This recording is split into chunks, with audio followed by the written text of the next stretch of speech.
I know this river like I know the back of my hand. I know this part of the river like I know the back of my hand. So this is a very reassuring, quiet, special place for me. As a scuba diver, you go in places that lies beneath or beyond the line of horizon. I think very much about blood flow to a body, one artery, a system of systems. A lot of what we do is related to water. We fish, we crab, we boat, hunt. Water it's our lives.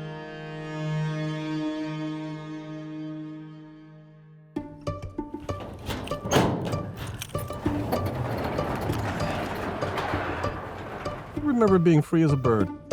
All right, looking for the oars. Where did they go? The woods were my playground, and the river was part of that playground. I just followed whatever muse guided me along the river. Ah, bingo, found them. That was a long time ago. Yeah. You never know, these might save your life someday, like geometry. These might actually save your life someday. All righty. The riverkeeper idea, the idea of an advocate who used the laws in order to make polluting unprofitable, essentially. You know, it's basically taking enforcement into the private sector.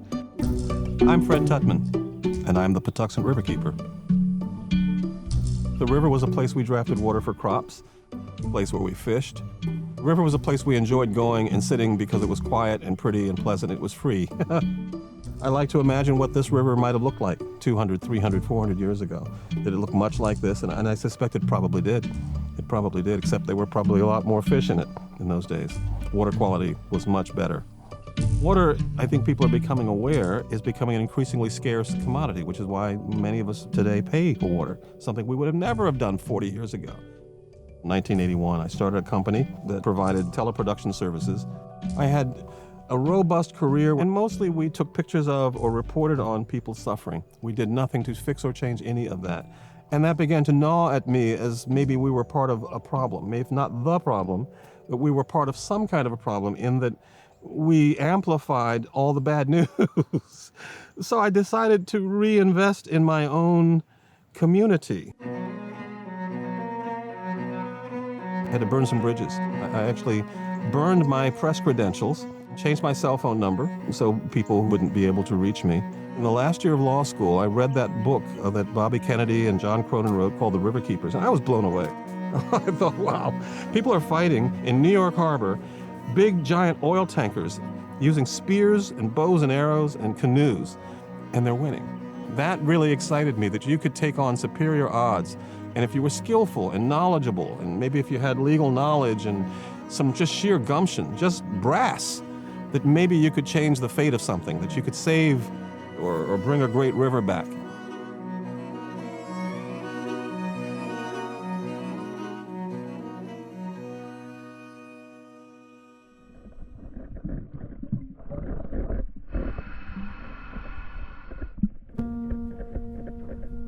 In Canada, we have a quantity of fresh water that is immense, but if we don't protect it, we may have some concern in the next couple of years or decades.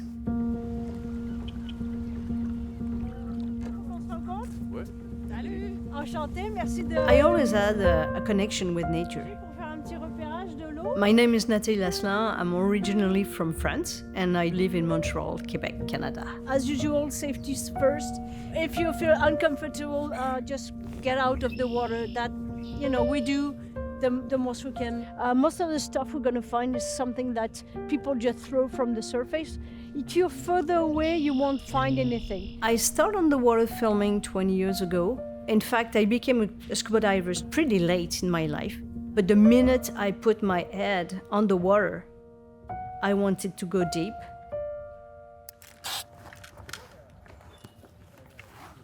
The St. Lawrence River, we see it most of the time as marine traffic. Sometimes for pleasure, boating, fishing, paddling, and on top of all those stuff, all those activities, all those use of the river, the most important one is the one we never talk about. Our drinking water comes from the river. And then you're like, okay, we might have a huge problem. you've got two options. Close your eyes, close your ears, I don't know, have fun in the blue ocean, or you're like, now that I know I have to share, I have to make people conscious and aware.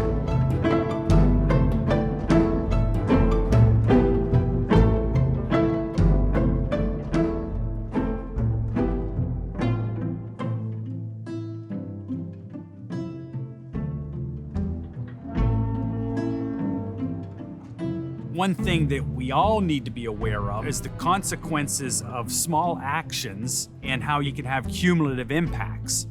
I'm Clint Wilson, professor in civil and environmental engineering at LSU and director of the LSU Center for River Studies. One of our responsibilities here at the Center for River Studies is to first help people understand how the South Central and Southeast Louisiana coast form. Every year when the Mississippi River would flood, that water, that sediment, those nutrients would get out into the wetlands or into the floodplain and nourish the vegetation, contribute to maintaining land. Think about the Mississippi River watershed as almost a big funnel. And it goes from, western Pennsylvania and the Appalachian Mountain Range to the Rocky Mountains. And so think about any rainfall that occurs between those, or snow melt. As it starts to move over the land, it's gonna eventually get into channels, it's gonna get into creeks, it's gonna get into small rivers, and then they eventually they start collecting, and they slowly build till you get to the main Mississippi River. If you've ever stood alongside the Mississippi River here in Baton Rouge or in New Orleans, it is just massive. There are a number of consequences of management or mismanagement in the Mississippi River watershed. I think the first is that the amount of sediment, and particularly the amount of sand that's currently coming down the lowermost Mississippi River, is about half of what it was 150 or 200 years ago. Over the last 80 years, coastal Louisiana has lost about 2,000 square miles of land, and it's projected to lose, again, another 2,000 square miles over the next 50 years. When we made the decision to levee the river, to protect the people along the river, to protect the industries, and to maintain navigation, we almost completely disconnected South Central and Southeastern Louisiana from getting the water, the sediment, the nutrients. In other words, we cut off the blood supply. Two key project types in the state's coastal master plan are marsh creation projects and river sediment diversions. And both of those projects require sand from the river. And so one of the big questions in 5 years or 10 years is, how is sand moving down the river? And what is the availability of sand for these restoration projects? Louisiana currently as a state has multiple multi-billion-dollar coastal rebuilding projects that are fully funded, and we just don't have enough sand. My name is Max Stites. I'm one of the folks over at Glass Half Full. I'm Francisca Troutman. We have a saying over here that, like most crazy ideas, it started over a bottle of wine. We were always hanging out in his creepy basement that he lived in and drinking wine from Trader Joe's. That was like a regular thing.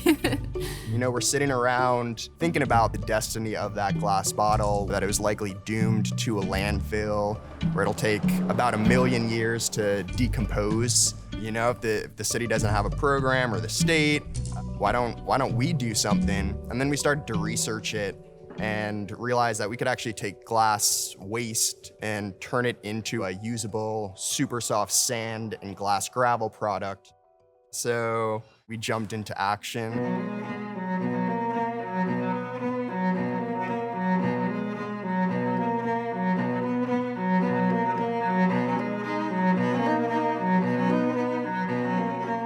Glass sand is really useful for a couple of reasons. Number one, it won't cause silicosis, which is a danger in certain industries. And then for coastal restoration projects, we can make it whatever size we need it to be.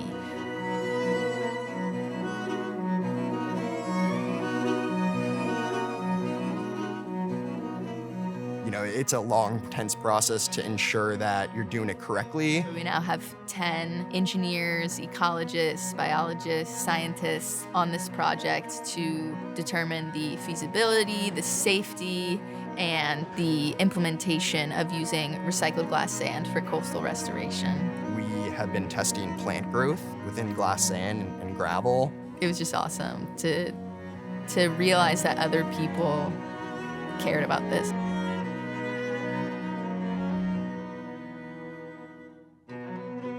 I often say to the people, you know, the most important things may be the air we breathe.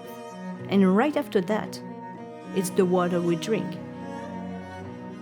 Another way to think about cumulative impacts is that each of us can make a difference locally. Whether it's through recycling or picking up trash that you see, individuals can make huge change when we come together. Your life is a painting, and what you put on that canvas stands for who you are and what you stand for and what you bring to the world. The river is our livelihood, and you don't just give up on your livelihood.